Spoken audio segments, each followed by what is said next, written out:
Containment was the easy part. Understanding it, that's what might kill them. Undulating Confinement by Stephen Meehan. Keldon grabbed Tarian's shoulder and spun him around, slamming him against the wall.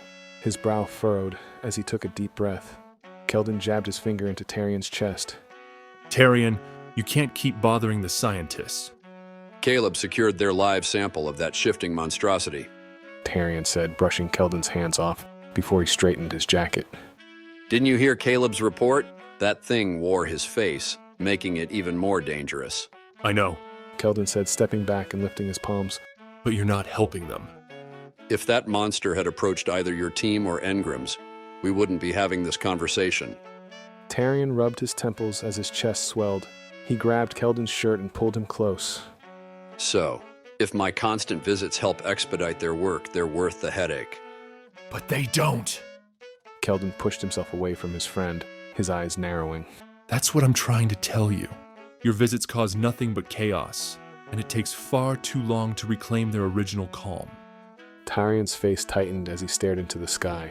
He reached for the doorknob, giving it a sharp twist before shoving the door open. They'll survive the intrusion. It took 10 darts to put that thing in its cage. Keldon pressed his fingertips to his brow as he followed Tarian inside. I was there. I remember Caleb's report. Francis, have you all made any progress? The lead scientist turned, hugging his clipboard to his chest. He pressed his index finger beneath his nose and cocked his head. Well, we've unearthed some remarkable discoveries about these creatures. That's fascinating. Tarian said, lifting an eyebrow as he peered at Keldon. You should face Francis for this conversation. Keldon said, dropping into an empty seat.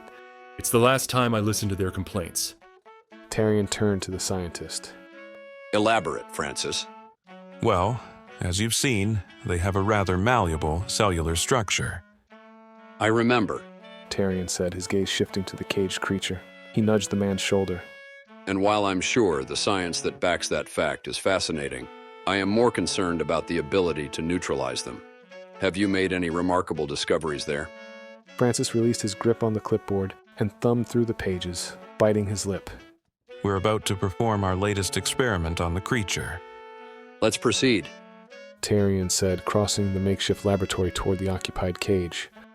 Saul, are you ready to execute the procedure? A taller scientist snapped his fingers, and another scientist slapped a dart into his outstretched hand. He loaded his rifle and aimed at the creature's midsection. While Saul steadied himself, the white-skinned monster shrank and became a small fox. It darted for the gap between the bars, but couldn't fit through the opening. Does it change shape often? Tarian asked. When Saul lowered the weapon, the animal jumped back in the cage, transforming into Saul's double and slamming into the opposite bars. The original Saul inched away as he fumbled the firearm. It's still the creature, Keldon said with a sigh. Intellectually, I'm aware of that. Saul shook his head and re-aimed at his duplicate's stomach. As the monster backed up, it altered its form into a dwarf. Keldon's hand flew to Tarian's arm. Now, it looks an awful lot like Fetic. It does. Tarian said. He snapped his fingers, demanding attention. Back away, Saul. Keldon strode to the cage as he studied the familiar dwarf gripping the bars. There's definitely a similarity, but I can see the subtle differences. It's an adequate copy to fool me. Tarian said, circling the cage. Keldon's eyes widened as he clapped. He spun, locating his friend. This must be how that evidence was planted. Tarian extended a solitary finger toward the shifting creature. Other than infiltration and subterfuge, I don't see their purpose. This seems to be the only way to explain everything we've discovered. Keldon rubbed his chin. It makes sense when you consider what's happened.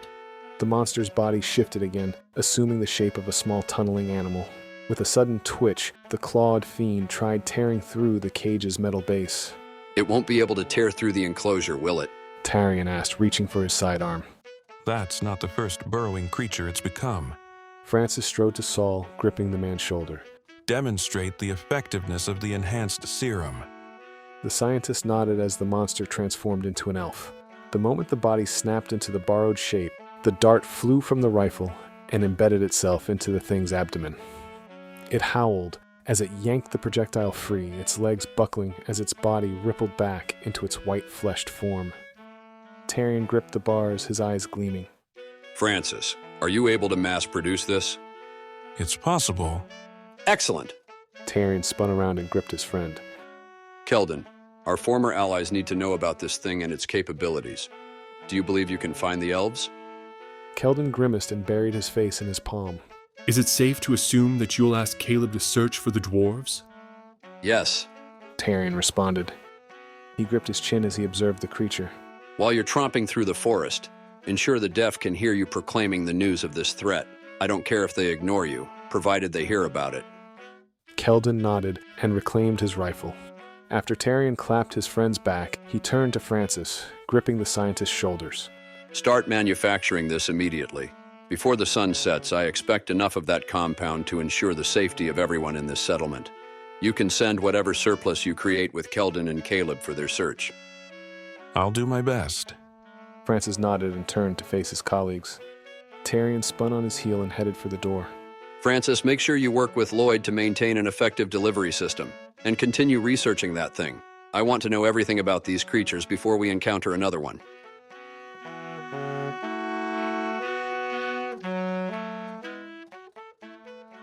With that, our story concludes.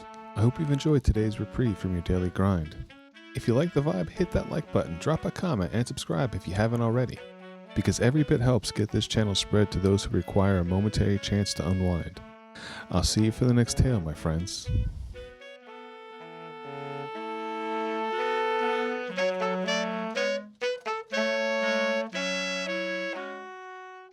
Thanks for reaching the end of the video. But why not keep the rhythm going? Pick one of the videos on screen and settle in for another moment of escape. And if you haven't yet, hit subscribe and tap the bell to get notified when new tales drop.